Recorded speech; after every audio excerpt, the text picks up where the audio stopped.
Have an upcoming surf trip and want to pack your boards so they don't get damaged? Stay tuned and we'll show you how.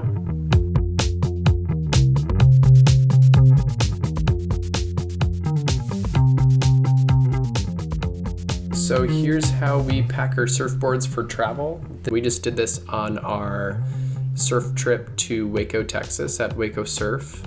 And we actually have a whole video series dedicated to how to get the most out of Waco. Okay, so step one, we will remove the fins and the leash for your board. The fins, make sure to unscrew the metal screws if there are any on your fin box. Make sure that they're screwed back into the fin box because that can damage your board. Step two is to purchase pipe insulation or pool noodles. Both will do the same job.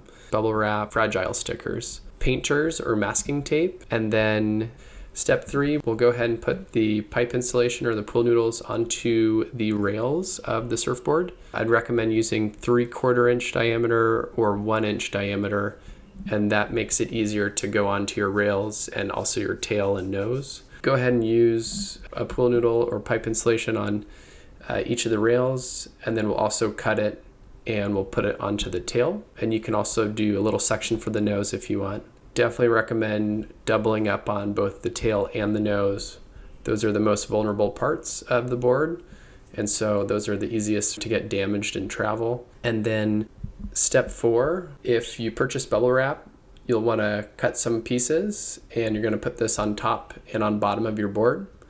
If you don't have bubble wrap, you can also use towels or clothes, and this will just prevent if anything slams on top or your board gets dropped on something. It's going to provide some extra padding. Step five, if your board bag has any straps, you're going to want to pull them tight so the board and padding stays cohesive and doesn't shift around. So a lot of, for sure, travel bags, they'll have these straps that you can wrap around your board and the padding and just cinch those tight, and that'll keep them together. Step six, you're going to want to remove the shoulder strap on your board if it is removable. If they're hanging out, a lot of times they can get caught in something or get sucked up somewhere, and those are situations where then your board gets yanked or gets stuck on something and gets pushed against other luggage. So highly recommend removing the shoulder strap if possible. If you have fragile stickers, put those on the board bag. 2 pro tips.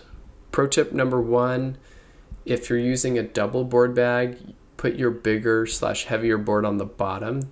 Pro tip number two is don't put too much stuff in your board bags. Obviously we want the padding and packaging, but if you overload it and it's too heavy, then it's a lot more likely for an airline worker to drop your board bag or to not treat it as carefully. And that's our session today for Green Room Surf Reviews. Have a product you want us to review or a question or feedback, leave it in the comments below and click like and subscribe to support the channel. All right, we'll see you out there.